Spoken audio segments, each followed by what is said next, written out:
welcome to South to North, coming to you from Johannesburg, South Africa. Will we see the end of poverty in our lifetime? As we near the 2015 Millennium Development Goals, some economists argue that we will indeed see the end of extreme poverty, while others say that the gap between the extremely rich and the extremely poor is greater than ever before.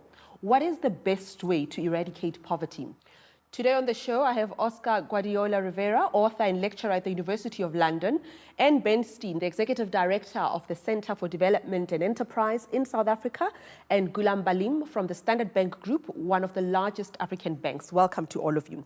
Oscar, let's start with you. Can you give us a brief history of poverty? How did the world get here?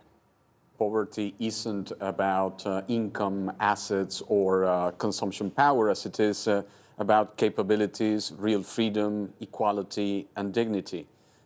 It starts with plunder. It is man-made. It is a political issue. Poverty is not a complex economic issue best left to so-called experts with alleged bulletproof policy solutions which do not exist. History, in fact, shows time and again that poverty begins to end the moment poor people organize themselves and act politically to better their situation. Well, economists like Jeffrey Sachs believe that the end of poverty is near. And a recent article in The Economist also suggested that we will see the end to poverty by 2030. Do you believe that? It would be wrong to make much of these claims. The abstract measurement of poverty tends to confuse the abstraction with actual poor people. It also tends to argue that anti-poverty campaigns and business-first campaigns bring about better democracy and human rights. And history has proven again and again that these claims are wrong. And I'm dying to hear your definition of poverty. And do you agree that the solutions don't lie with the market, the solutions are political, as Oscar is arguing? I believe in the rights of people to organize and to vote the way they want. So within that context, I also think that growth really matters. There's absolutely no doubt in my mind that the Indian statistics, since 1991, with the liberalization of that economy, there have been dramatic changes in that society. Is it enough? No. But has it had an impact on millions of people's lives? Absolutely. So if you're in a society where you have a strong state with a really well-educated Mandarin class with good institutions, well, I'm quite sure they can do more things in the society. But if you live in a developing country where the state is struggling to maintain law and order, to fix potholes, well then I'm sort of very cautious about what else a state can do. The debate isn't about the market or the state, it's about markets and states.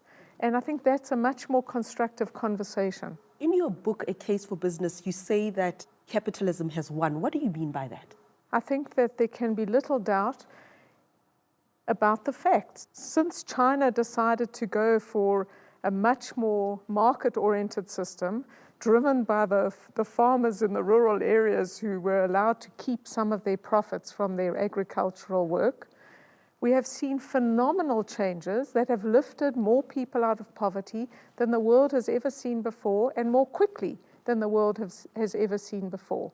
Societies as big as India and China start to change in a dramatic way. Of course, I want much more. And of course, there are all sorts of complicated decisions we have to make about policies in those societies, or their citizens do. But I think for anyone in this day and age to say that markets haven't made a phenomenal difference to poverty, they're just they're ignoring the facts. The much more interesting question is, in a sense, not so much how many people are in poverty, but how do so many people get out of poverty?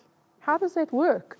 If I think of your own life history, that's a much more interesting story than many of the other kinds of debates about, should we define poverty here or there? I'm interested in how people move. Gulam, I want to hear your view. Are we making strides? Is the world making strides in eradicating poverty globally?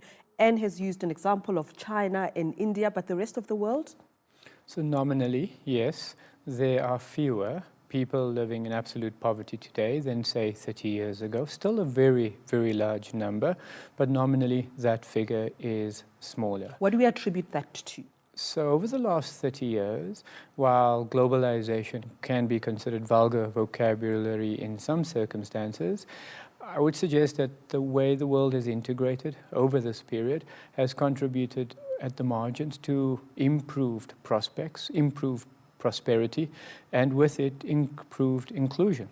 Now, Anne alluded to China a moment ago, and one of the great economic episodes over the last 30 years has been this great doubling in the global workforce.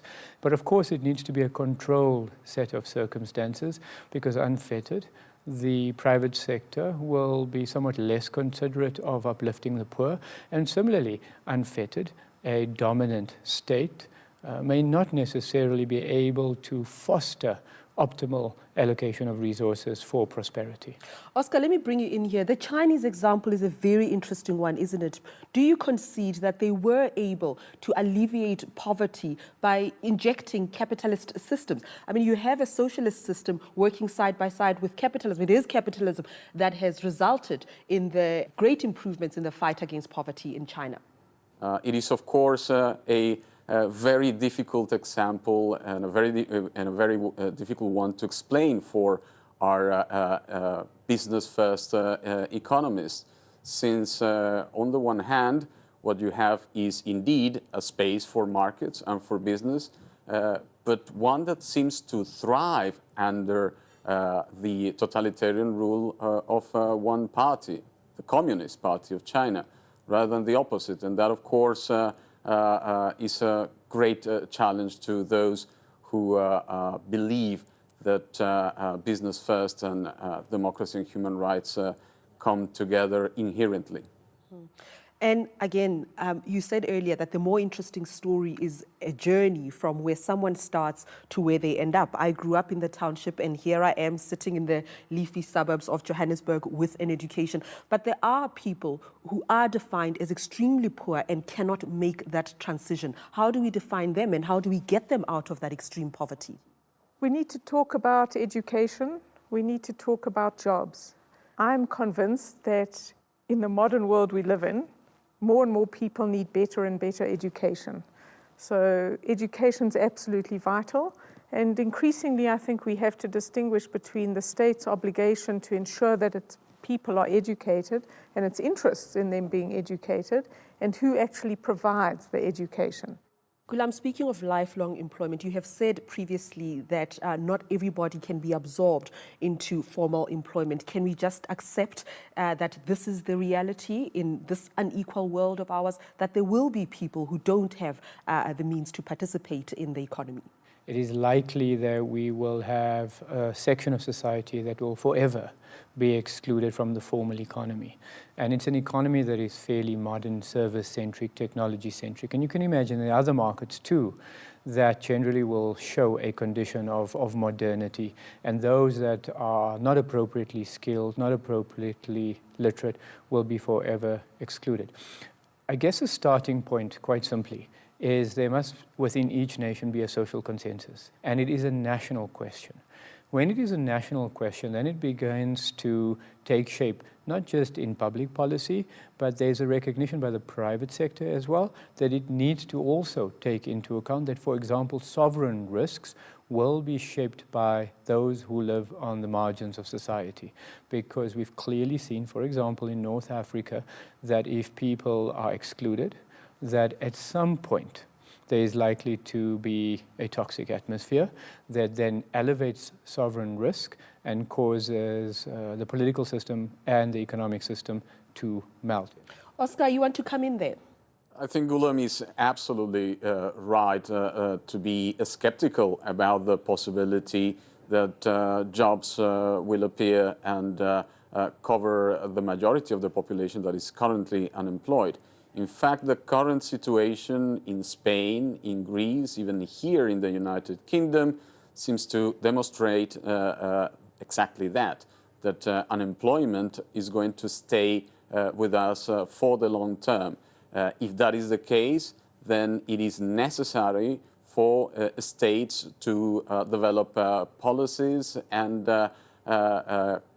institutions that will take care of the unemployed. But also, and most importantly, as Goolam said, it is the case that those who will be poor because they will remain unemployed for a very long time, perhaps their entire lives, will organize themselves and act politically. And yes, I think the world of work has changed fundamentally. And so I don't think people can think about, working for one company for the rest of their lives or anything like that. I didn't mean to imply that. But I think we shouldn't be too defeatist about this. Yes, we are going, since 2008 and the global financial crisis, things are looking pretty bad, certainly in the formerly rich countries, if I can call them that, in the developed world, if you like. But there are other things happening. In other countries, there are a lot of jobs are being created. I think Brazil has had a remarkable record over the last 15 years. They have an unemployment rate that is in single digits. And there are other developing countries like Indonesia and Mexico where jobs are being created and their economies are doing quite well. Oscar, which policy do you think works best if we want to alleviate poverty and deal with inequality in the world? Which policies would work best? Poverty is not a matter left only to professional economists who allege to have some bulletproof solution. Bulletproof solutions do not exist only when people organize and act politically. Not only within a contained form of democracy, but as we have seen in the examples of countries she has failed to mention, such as Venezuela or Bolivia or Ecuador, we see that when the voice of the people is heard, when they make themselves heard and elect officials who are ready to listen to poor people's own perceptions of poverty, then and only then things begin to change. I don't think we should romanticize the poor or the people. I think we have seen a lot of protests. They're a very different kind in each country. People who generalize about the protests that took place in North Africa, the so-called Arab Spring, that's turned rather cold. I think you need to look at each society and what's happened. So I think one's got to be a lot more realistic about politics. I think of course, in a democracy, people should organize and argue and vote for their rights and how they see them, but that doesn't mean they're always right. And I think when, this disdain for economists, some of my best friends are economists, I think, there's sort of horses for courses here. And I'm certainly not in favor of some of the things that have happened in Latin America. I'm in favor of ordered societies where the rule of law operates because that protects the poor, not necessarily the rich, and for serious debate about policy choices that face a country. There's a time and place for people to organize, and good luck to them. Oscar, you wanted to come in earlier after Ann spoke. What do you want to say? The current paradigm for understanding poverty depoliticizes the poor.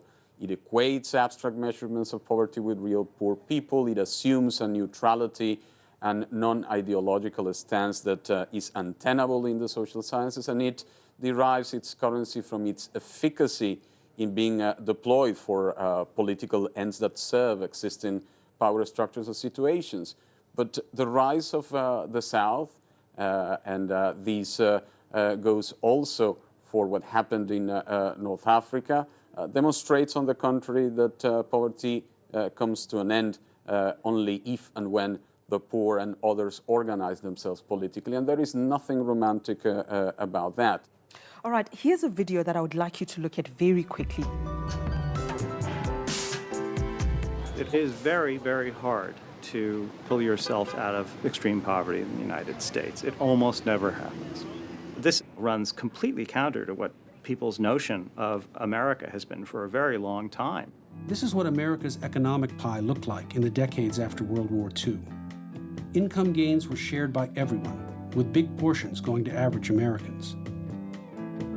But since the late 1970s, the bottom 90% have seen their share of the pie completely devoured by the top 1%. The wealthy are getting an enormous percentage of all of the gains in the entire economy. But, and is this relevant for the Global South? Well, I think the situation in America is different from what we're facing in South Africa. What's similar is that the gains of economic growth are increasingly going to those people who have education and the means to exploit their entrepreneurial opportunities. Kerala is one of the states in India. It's one of the richest states, and it has one of the highest levels of inequality. Bihar is another state, one of the poorest states in India. It has one of the lowest levels of inequality. To which state do you think people are migrating? It's to Kerala. You're going to get growing inequality in a growing society. And this is inevitable. Some people are better equipped to take advantage of the opportunities of change than others. And I think one's got to be very realistic about this. You're never going to have societies where there's phenomenal equality. I'm in favor of growth and opportunities, and people are different, and they're going to respond differently. Although I am not in favor of inequality. That's for you, Oscar. Ann is not in favor of inequality, but it's the extent of it. What are your thoughts? Well, here we are being told once again that inequality is somehow inevitable, as if it were the result of the operation of the laws of nature. Here we are being told once again that we will have to face the inverted commas reality of growing inequality. Take Chile in South America, perhaps the most liberal country in the region, the cradle of so-called neoliberalism, that horrible misnomer. It is also one of the most unequal countries in the region, if not the world. And it is one in which business operates free and unimpeded. So there may be a correlation there at best, and at worst, this shows that although there is a space for the market and there is a space for business, when they are allowed to cover the entirety of society, society as a whole becomes impoverished. Goolam, I want to get your thoughts on the relationship between poverty and inequality, because we have spoken about China as a country that has done well in terms of fighting poverty, but I understand that there is growing inequality. Those who have a small minority and the distance between them and those who don't have continues to widen. What are your thoughts? So while, yes, nominal poverty, or those living in nominal poverty, has declined, that there generally has been a rise in inequality. And another dimension to the discourse is likely to be, as already referenced, increasingly youth unemployment. And not necessarily individuals who are not literate, who are uneducated, but who simply can't find work because there's simply not enough job opportunities in line with weak aggregate demand around the world. So it's morphing into something different to the type of, say, conversations surrounding poverty that we as Africans typically have grappled with when we talk about especially the rest of Africa. It is going to be incredibly difficult for some time still for everybody to find gainful employment, or for policymakers to engineer low unemployment. Oscar, you've written a paper about Latin America, and you talk about how the Global South can take the North into the 22nd century. So I'm interested in hearing your thoughts about that video of inequality. It presents us with the undeniable fact that the so-called trickle-down theory of economic prosperity is as much of a lie in the United States as it would be in the Global South.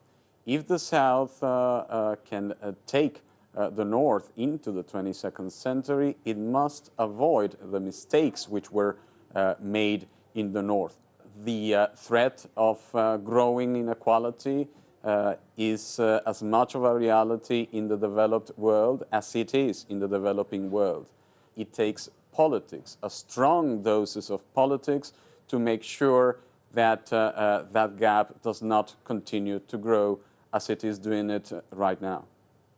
And Ann, is the definition of poverty as living below $1.25 a day, is that accurate, or can we be a bit more ambitious? The fact is that there are millions and millions of people who live on very little every day, but we need to know a lot more about how poor people make ends meet and survive, and I think we don't know enough about it. And there are a lot of issues that relate to why people want to define poverty in a certain way and what conclusions you draw from that. Mm-hmm. I think that this isn't all that interesting, frankly. I think but policies are being made based on that definition, and the United Nations has accepted that as the norm. But we'll move on from that. The United Nations doesn't have power to make decisions that affect sovereign nations. So they have influence. And we can debate the Millennium Development Goals on poverty, which don't talk about infrastructure or a whole lot of things that are absolutely top priorities for the African countries trying to break out of poverty. They certainly weren't part of the debate in China. How do we move from where we are now to this world where there's less poverty and less inequality? What are your hopes for the future? We'll start with you, Goolam. What needs to happen to move the world forward? So first we must realize that certainly there is an ambition for a shared prosperity, insofar as when you target that as a goal, you're likely to have a society that is likely to be more harmonious over time. We find ourselves in a precarious position that the global economy, generally speaking, is weak. So with the tide washed out, finding employment, those that are on the margins of society, finding inclusion is so much more harder. And so first there is an attempt to foster some level of global stability, global financial stability, so that there is no more these systemic risks to global growth, and then some level of economic stability, where monetary policies or fiscal policies in a concerted sense attempt to create some level of positive prospects for the world. And then, of course, domestic policies, where governments aggressively seek to encourage just good business environments. We will always have a challenge with respect to precisely the right mix of policies, right level of economic growth, but the reality is that economies only grow because of productivity. Oscar, last thoughts from you on the way forward? We require proper domestic policy choices, and very importantly, we need to listen to poor people's own accounts and perceptions of poverty, and make them part of our decision-making procedures in the South. Final comments from you, Ann. I'm concerned the world is moving into a more protectionist era, and one of the things that countries in the South can do is to get rid of the barriers to trade between each other. So we should be working together to get rid of the protectionism in the North. I'm not all that optimistic in the current economic environment, but there's a lot that Southern countries can do about freeing up trade, increasing competitiveness between countries of the South, and we should do more of that, less rhetoric and more action, it seems to me. And then domestically, I am convinced that the most effective ways out of poverty are for poor people to get access to opportunity, particularly educational opportunity and to jobs. And I would be in favor of the policy choices that enable the outsiders to get into the modern economy and to get into decent education institutions. So I think that I'm looking to national governments to act in the national interest and not so much deals of the insiders. The social consensus needs to get very broad, it seems to me, and favor the outsiders with opportunities rather than the insiders with benefits. Well, the term social consensus has been used repeatedly during the show, so I think we all agree on something, that all the partners must work together and the policies must ensure productivity, and no consensus can be reached without the voice of the poor. Thank you very, very much for joining us, Oscar, Goolam, and Ann. Thanks for giving us your time. That's it for today. Thank you for watching South to North. Please tweet your questions, comments, and opinions to @AJSouth2North or find us on Facebook. Do join me again next time on South to North. Until then, goodbye.